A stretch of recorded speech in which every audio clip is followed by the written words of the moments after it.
We've had all of them from aviation, from health, the best medical bio student, the ones are from deep down, the gynecologists. They've been on this platform, sharing their aspirations and of course encouraging the young women out there that you have to put and place your best foot forward. We've had those from the wellness announcers. It's been an amazing journey for us right here. And what really stands out with all their stories, they have incorporated ICT in their day-to-day work. So we salute the government for the support they're giving the women and the various organizations, and also salute the other organizations, the men out there who support these women in their spaces. Still today, we talk about ICT. And amazingly, yesterday, for those of you following the national broadcaster, we did bring you a live event as a government, and of course, particularly a Minister of ICT as they were launching the digital roadmap. That and much more is what we're here to share for this very episode. And early this week, we also were honored to be hosting Dr. Maggie Chigozi, who gave us a history of the revolution of ICT as they did start this very journey from the year 2000, and it's really been amazing. She says a lot of achievements that have come through as far as Uganda is concerned.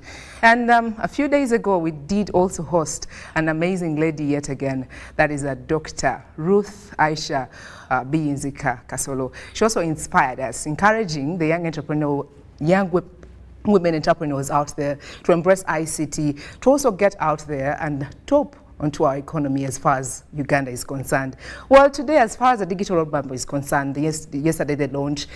This morning, we are going to be talking about the roadmap itself, how Uganda's journey is more like to be if we're to embrace a technology, the internet accessibility, and the challenges, the unique challenges when it comes to cybercrime. How prepared are we? I am honored this morning and so delighted to be bringing you the PS, Permanent Secretary, Minister of ICT and Technology, that is Dr. Amina Zawede. Very remarkable lady. We salute her not only for standing out as a woman, but for the great work they're doing as a ministry. She's been an inspiration, a role model to most of us, and I'm so happy, like I always say, I count myself blessed to be enjoying and celebrating each and every woman out there. Well, that's just a brief, but she has a lot in store for you. We're so honored to have your company. Thank you so much for making time. We commend you for the great work, and yesterday was really great. Well done when it comes to the launch of the digital roadmap. Just let the viewer get to know how the PS is doing this morning. Good morning, our viewers. Thank you very much, Sandra, for that kind and humble introduction. It's an honor for me to be with our viewers this morning to have a recap of yesterday. What is it that we launched? The digital transformation roadmap for Uganda was the first of its kind to be launched by Her Excellency, the Vice President of Uganda, retired General Jessica Alupo. The roadmap is a guide that we are going to use to walk the journey of digital transformation in this country. It's not that we have not had guides or strategic documents that are leading us before. We have the Digital Uganda Vision, but realizing that vision in a structured manner, realizing that vision in a way that is well articulated has not been in existence. And this is what we are doing we were launching yesterday, a 5-year roadmap. This is we are going to walk this journey for 5 years and assess ourselves as a country. Where are we at in 5 pillars that we have articulated? First of all, it is a roadmap that we have developed together with the support of UNDP and other development partners, the private sector, representatives from government, academia, civil society and others, because as we do transform digitally, it is not a Ministry of ICT affair. So because someone might think, digitization equals to Ministry of ICT. But as you were introducing this talk show today, you've talked about the various people who have been on this platform and women talking about what they have done in ICT in their areas of specialty. So when we talk about transformation, we are transforming lives through various avenues using ICT. in agriculture, in health, in education, in tourism, manufacturing, trade and industry, everywhere. Everybody needs ICT today to transform. Even in the planes, you know, if I don't know how old, Sandra, you are, or the people viewing us, but you know, back in the days, for example, cars were purely manual. Everything was manual, I think, and I observed one time some people used to start, you know, switching on the car by adding wires, and then they would, you know, they would get the car started. But today things are by the press of a button. So in aviation, in the motor industry, everybody loves the comfort and convenience that comes with ICT. So Uganda is not being left behind. And in doing so, we have to do it in a way that we can assess ourselves. How have we moved? You know, what else do we need to do? So briefly, the digital transformation roadmap is anchored on 5 pillars. You know, when you have few things to assess yourselves against, you run to realize them, and then you say, okay, now let me move on to the next thing. So the drivers of digital transformation, or you know, digitalization, are mainly 6, but this pillar is looking at 5 things. But I'll go through the 6 first. First of all, you have to have an enabling environment for you to do this. Even as you know, when we are, you know, being a woman and a mother, I'll give some examples that speak to, you know, that relate to that.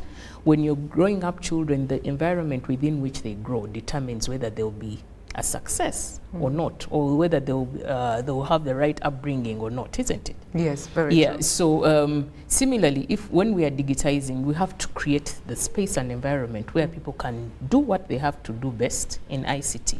We have to have the right policies, we have to have the right leadership in terms of political leadership, because they are the ones who enforce, you know, policies and say, okay, from today onwards, we don't expect you to be manual, something like that. So you have to have the right leadership.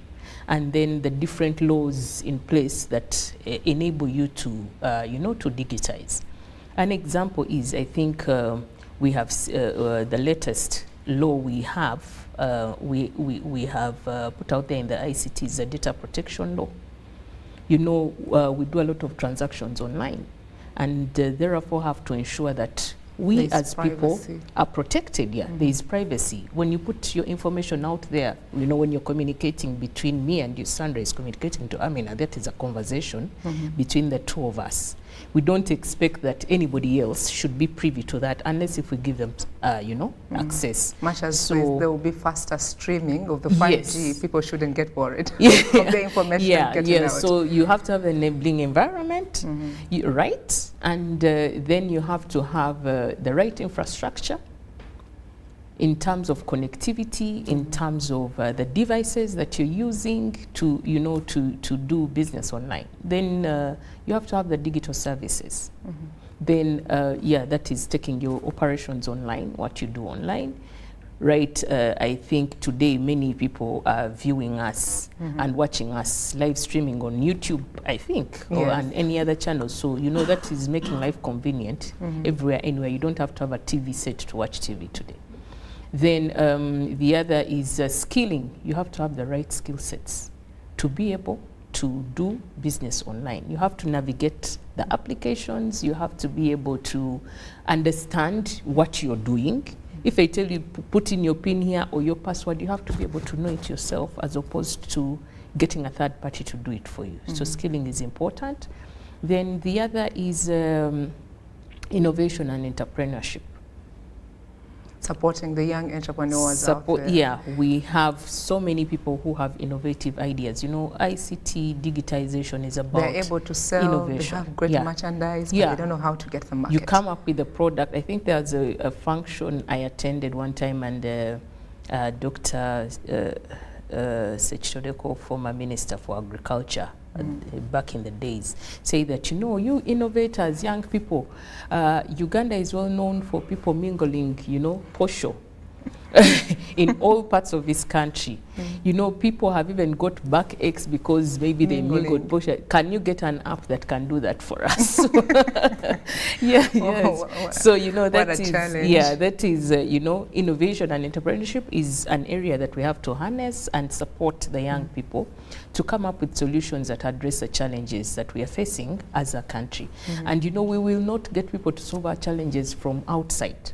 They have to be within us because they understand what our challenges are based. So those are the areas that now this roadmap is saying we have, at least we have, you know, and studies have been done. We didn't come up with these pillars from nowhere.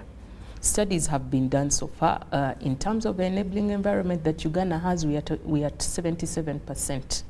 In terms of having good policies, good regulations, enforcement of these policies, we are at 77%. So in that area, we don't need to put as much emphasis. In skilling, we are at 33%, sadly. So then innovation and entrepreneurship, we are there 43%. So we haven't yet hit the 50 and above, you know, pass mark for us to say that we are good in these areas. So the roadmap is emphasizing 5 areas.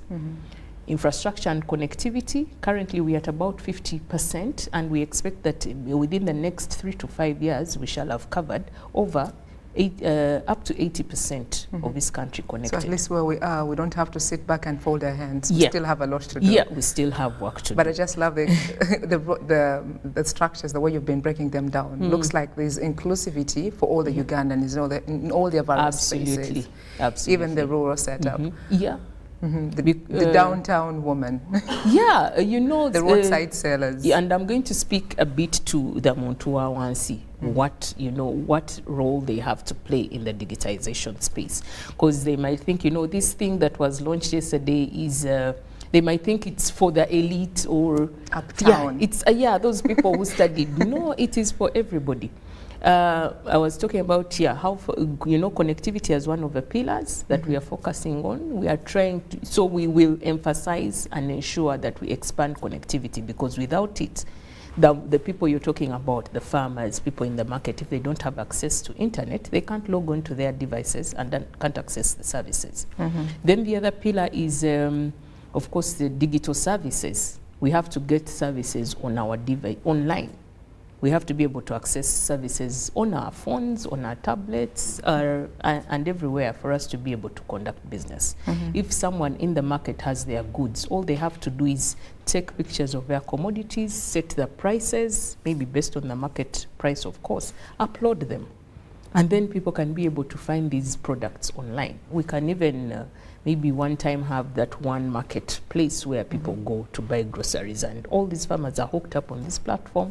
They market their products, we can do ordering, and then they are delivered right to our doorstep. We have a one-stop center, just an online market. Yeah, it can happen. So this instead is what the innovators out there have to do. Instead of waiting for exhibitions, exactly. You have to be there physically. Because today, you know, even getting the time to go to, we need these products, but the time to go to the market physically is not available. But at the end of the day, I hope there'll be, there has to, reality kicks in. Sometimes you make an order of a red jacket before you know it's maroon.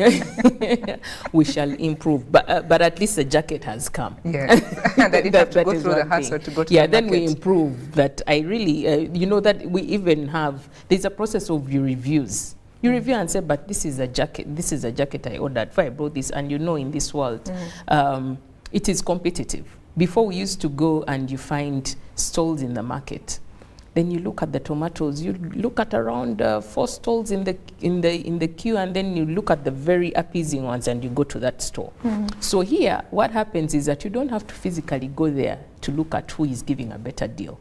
The reviews will tell you, people review and write, you know, this person delivered and things were not good. So people will not come to you. So it's up to you to step up and have, you know, good products to deliver. And what does what does this mean?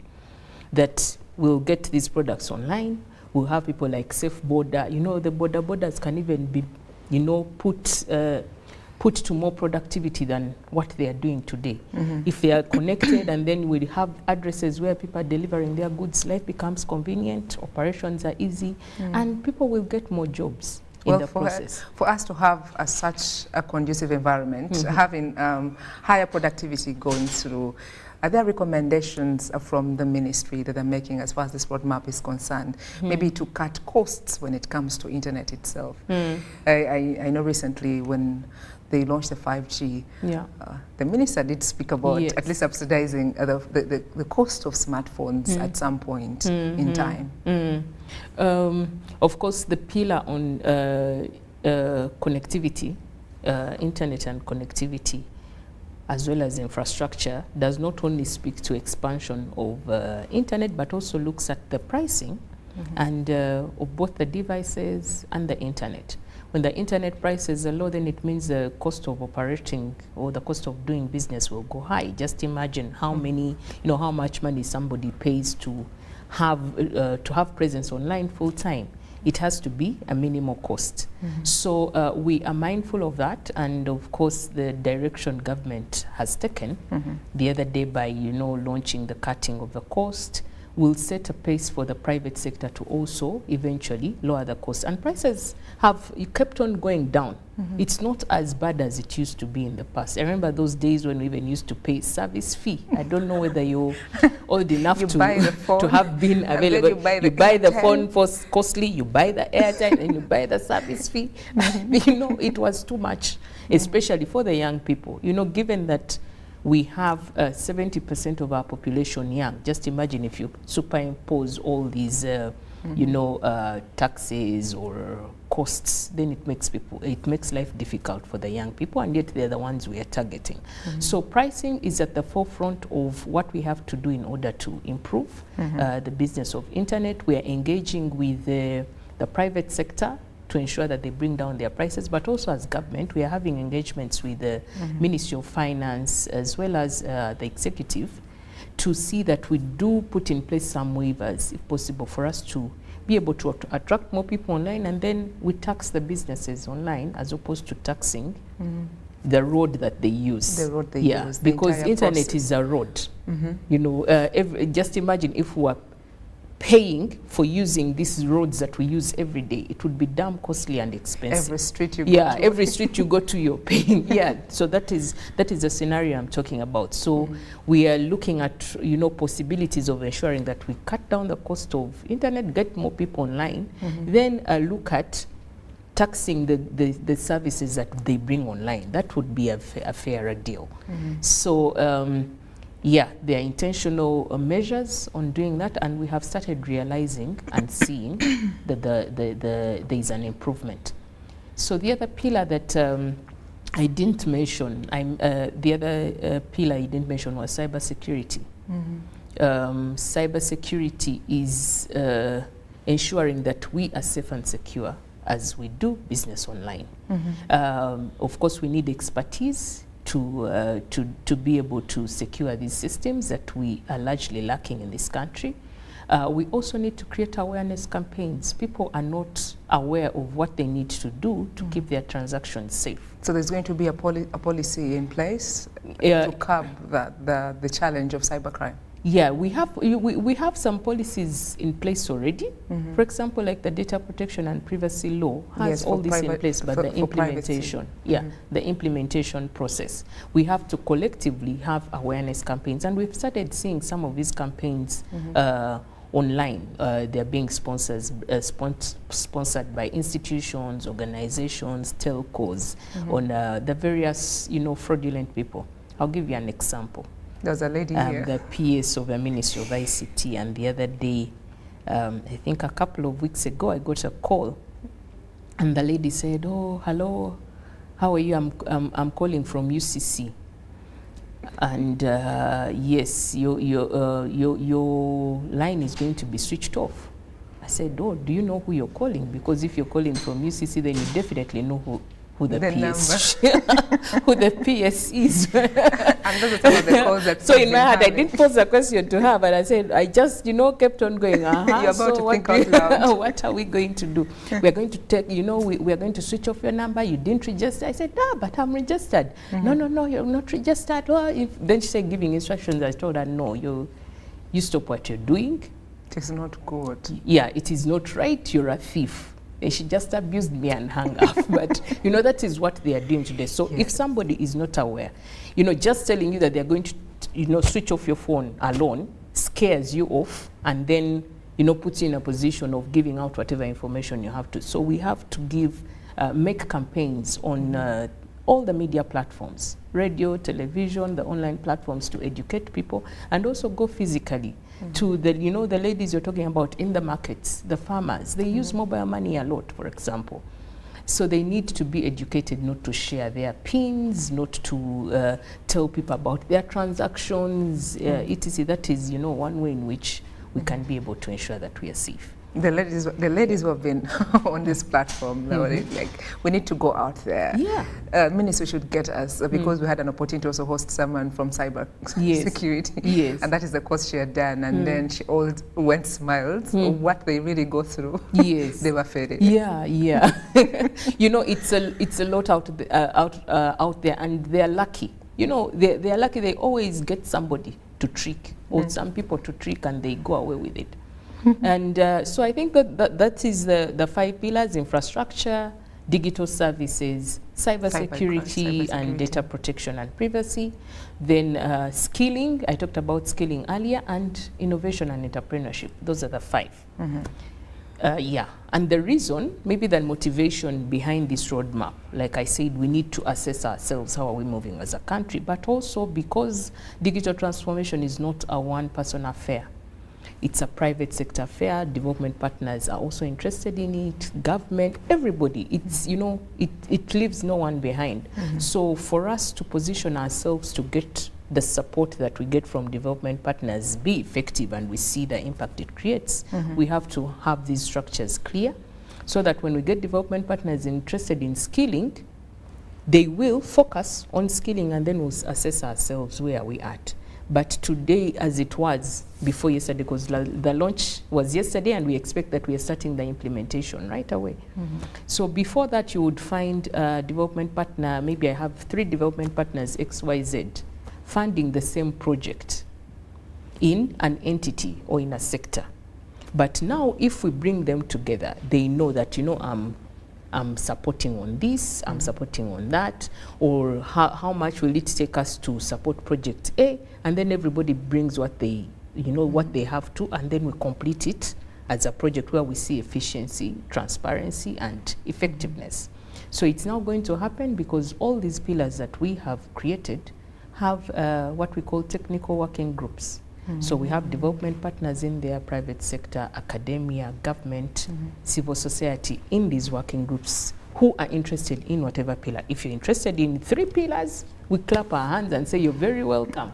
If you're interested in 1 pillar, we go in skilling. What is in skilling? Where can we put our effort? And I believe it will be a good way for us to assess our digital transformation for this country.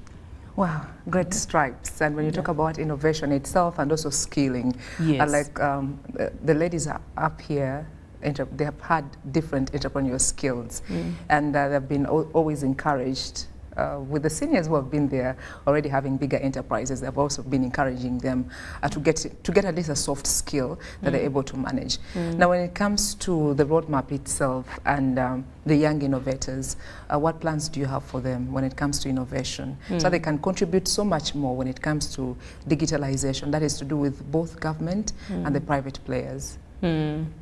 Well, first of all, I hope we have so many young people out there viewing us this morning, and these messages are pertinently directed to you. Of course, innovators for a long time have been struggling. Yeah, they have their ideas, they don't know where they're taking them to. I'll give an example to some of these musicians, upcoming artists. They struggle, you know, to find their relevance until they get somebody to handhold them. So even in the tech world, yeah, we have innovators with their ideas, they're, you know, selling them here and there, and then not getting support. But from a government perspective, first of all, National ICT and Innovation Support Program was set up, which is an innovation fund to support innovators. We have, in the past, we supported several of them, but by giving them, you know, small seed funding to get them off. Of course, because of challenges, COVID and all that, this innovation fund has been dwindling. But we expect that with this roadmap, we are going to be able to revamp it. So from the government level, that fund was set up, and we have got a number of innovations supported out of it. We have the e-procurement system.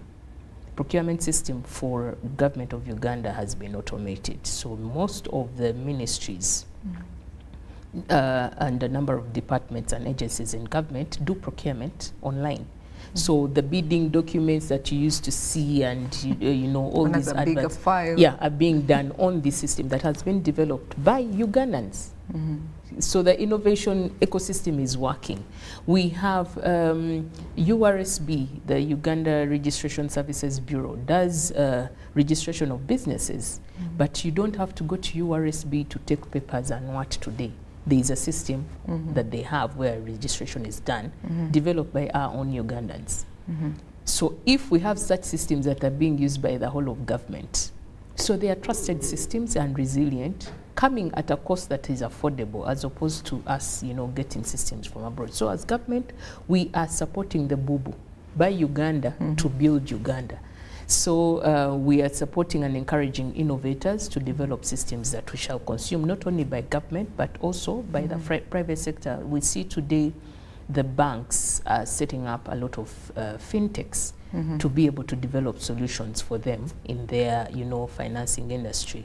So government is, we have come up with business process outsourcing and policy that is also aimed at creating opportunities or an environment that is favorable to create, you know, employment for people who do not only IT, but can work in all areas. Because when we talk about business process outsourcing, you can get jobs in accounting, in health, in nursing, and etc., and you do it online for an entity in different parts of this country, as well as across the boundaries of the country abroad.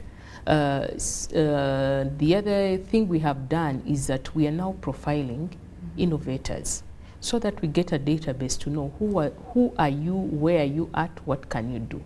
Because many people come to the ministry and various government entities to support the innovators, but we might not know where to find them. So sometimes, yes, you find those who are keen to responding to calls or responding to the messages we put out there of come and register, and the same people who get the support. So the message I have for the young people out there, when calls come out, that, you know, do your registration of your business. Please don't fear that, oh, now when I register, they're going to tax me. Because that is the worry. People don't want, you know, they don't want taxes, but at the end of the day, the taxes are the ones that will, whether you're taxed or not, but the taxes are the ones that will help us create a better environment for you. So when you're known, it's actually good for you. Even the entities we want to offer employment for you will have a higher bargaining power with them. But if you're not known, and you know, you're out there on your own, it is very difficult for us. So with the innovation ecosystem, we are setting up spaces where innovators can work from, especially those who don't have devices or don't have access to internet. For example, we have the National ICT Innovation Hub in Nakawa. That space has room for innovators. Not that they're going to come there to stay. We actually encourage people to grow.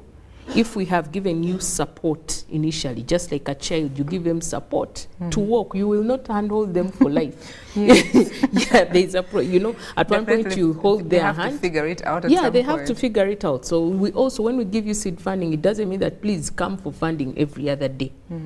So we are training and supporting innovators not to be, you know, long-time long-lasting beggars. The women have had here, and they have not complained of like government too young. We don't want you to beg for life, but we want to give you a push, and then you sustain that. So we have come up with programs that are supporting innovators to, you know, improve their marketing skills, improve the way they, you know, they promote their products, and also set up kind of business models and plans for their businesses. So that is what we have done at the National ICT Hub. There are also other hubs that we are supporting in different regions of this country, but we are supporting them from universities. For example, Kabale University was supported to set up an innovation hub. Soroti University, Muni University, and we are supporting many more. We also have learned that there are private sector innovation hubs that have been set up in these areas. So the Ministry of ICT has, gone into partnership with these innovation hubs, and then when we get development partners, we tell them, yeah, we have these innovation hubs, we need to create these programs on these hubs, please support us, so that we are not leaving anybody behind.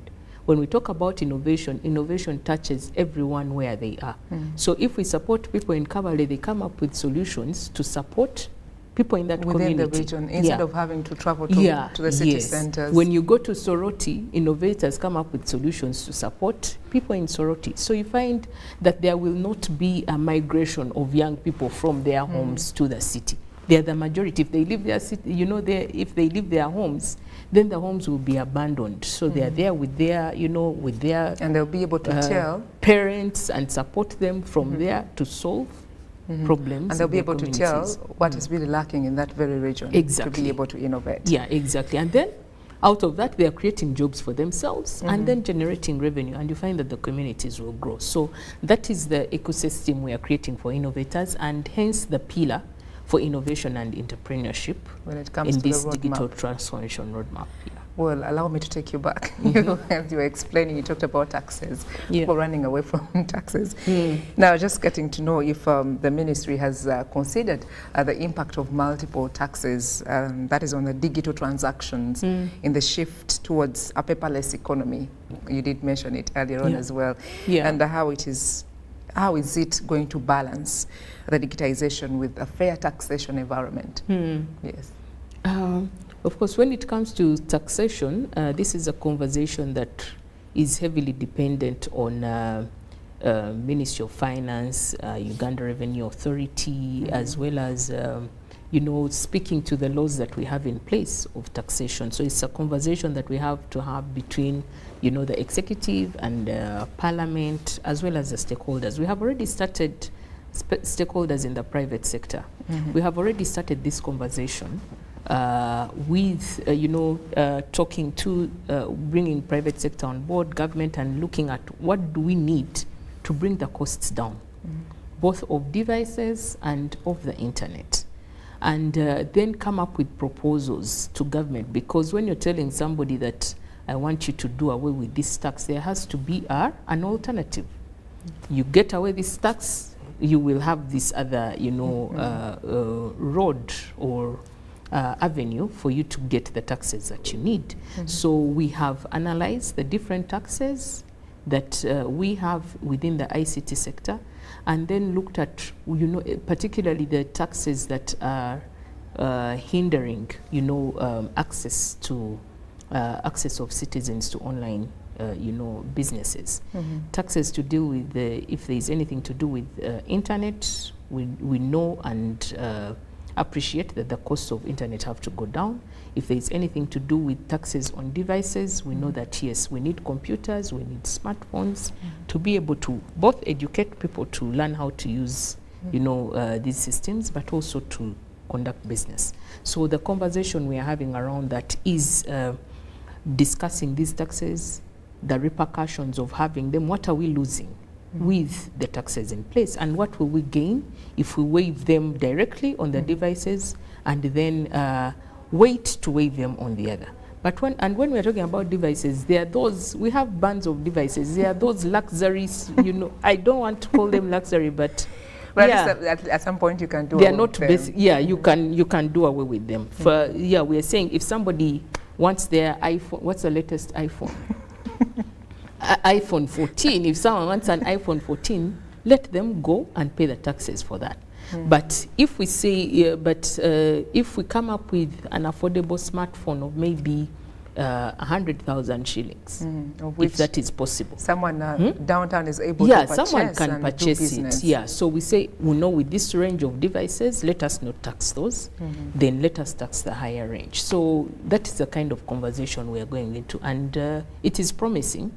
I believe that one time I will come back here on this show to tell our viewers how, what measures we are putting in place. But yes, we are getting positive responses and working together, because at the end of the day, like I said, digital transformation benefits everybody, including Ministry of Finance. It's not a government affair. Yeah, yes. Well, you talked about the innovation, the innovation itself, the hub at Nakawa, plus having an online market where people can easily access the various products, and we support each other. Bubu, Buy Uganda and Build Uganda. There's something that is coming up from Ministry of ICT that is next month to do with the job fair. Just let the viewer get to know what it entails and how they can tap into this space. Oh, right. Like I said, yesterday we launched, and the implementation starts today. Started yesterday afternoon. Because the launch was in the morning. Yeah, it took up the first half of the morning. So the launch the implementation started yesterday. So and the main objective of us streamlining the digital transformation journey is that we want, at the end of the day, to get employment opportunities for our young people. So these are means to getting the opportunities. If we have the infrastructure, you have the services, you have the talent skilled, they know how to, the systems are secure, they know how to use them securely, then leveraging on their innovation and entrepreneurship, we can create employment opportunities for them. So one of the things, one of the first steps we are taking to implementing the roadmap is the ICT job fair. We have an annual ICT job fair. The first of its kind started, we set off last year.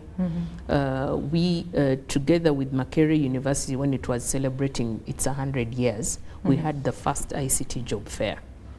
And during that job fair, a number of opportunities were created for the youths at the time. We got companies, I think there were over 50 companies that expressed interest, and we got 1,000 opportunities for internship, because when students are at the university, in their is their second year, some in their third year, depending on whether they are doing a 3 or 4 year course, they look for internship opportunities but don't even know where to get them. So when we say employment opportunities, it's not only the end game of the game of getting a job, but even getting internship is very hard these days. We have 30,000 students, 30 to 50,000 graduating every year from all universities in Uganda. So where are they going to find these opportunities for internship?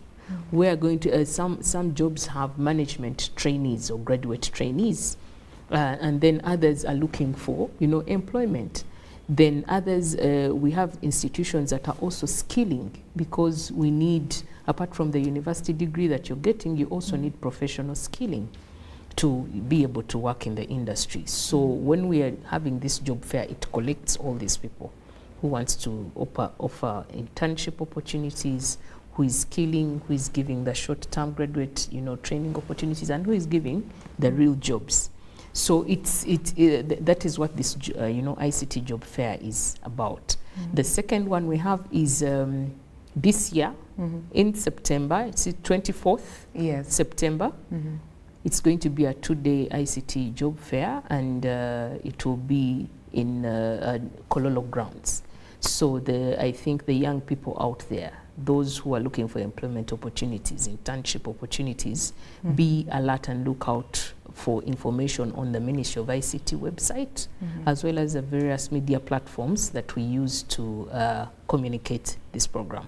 So what we do is that we engage the private sector. Like I told you, ICT is an affair for everybody.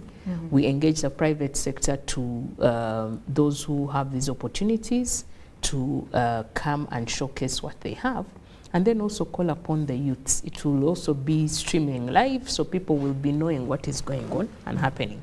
And in future, starting next year, because it's an annual event, we are going to be moving across regions, because I know the young people out there in the north, west, east, southwest of the country are wondering, do we have to, you know, to jump onto buses to come to Kololo every year? No.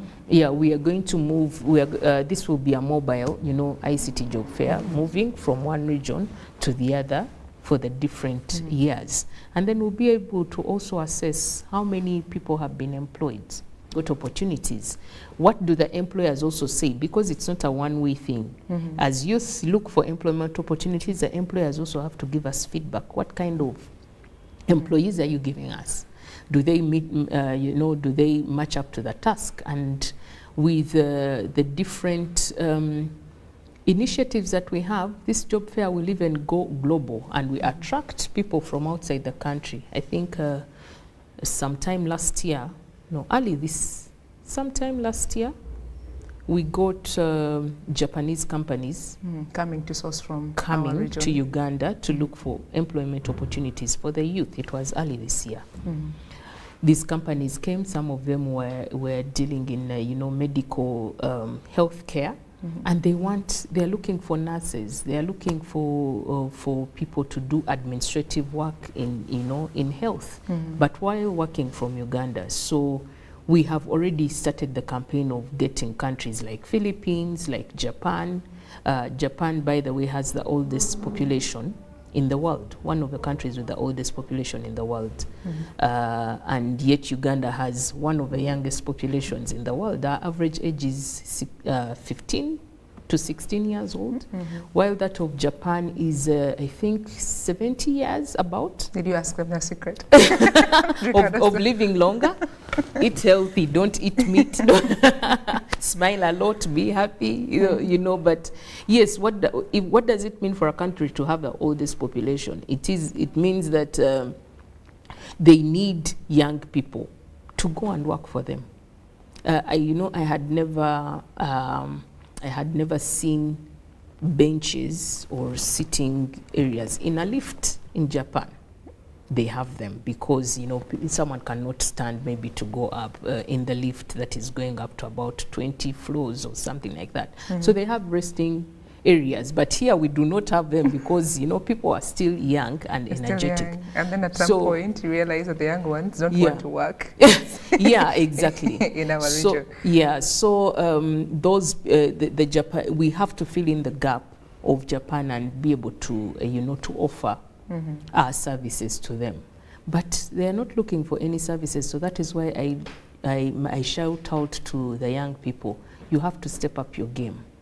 We have a number of, you know, young people who even misuse, you know, internet, and they do abuse or do what, you know, use information. The women here did share, they're like, they can really shatter you. Yeah. They can break you. Yeah, definitely. Their objective is to do that, but at the end of the day, they are also damaging themselves. I think there is a time the US Embassy, I think when giving visas, they would even ask for your social media handles. So as the youths you engage in this, you have to be mindful that you're also setting a record for yourself. It could be a good one, it could be a bad one, depending on what you want it to be. So the decision is yours. The decision is yours. you never know what is happening for the future. Well, recently, Dr. Amina, the UTL did rebrand.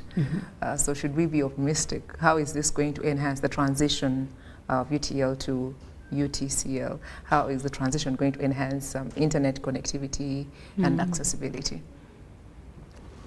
Yeah, UTL, the brand that we launched on Wednesday evening, on the 16th of August, is UTEL, but the company is called UTCL, Uganda Telecommunications Corporation Limited. Uganda Telecommunications Corporation Limited is a new company. It's a national telecom company.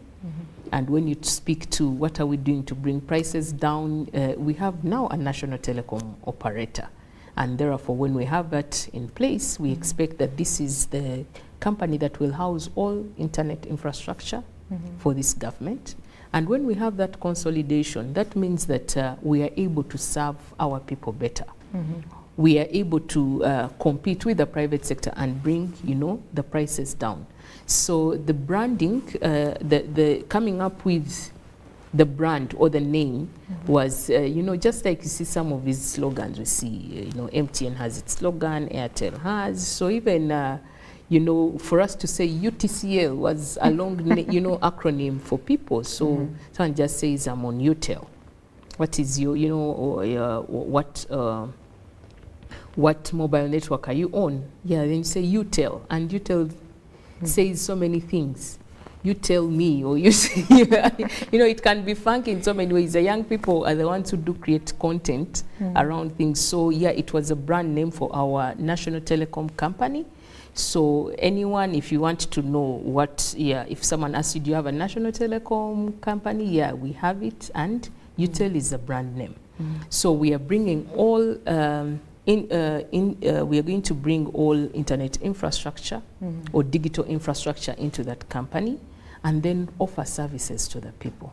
So we have actually embarked on that journey. We have a project called the Universal Digital Acceleration Program, UDAP, funded by World Bank. It's a 5-year project whose aim is to improve what they call last mile connectivity.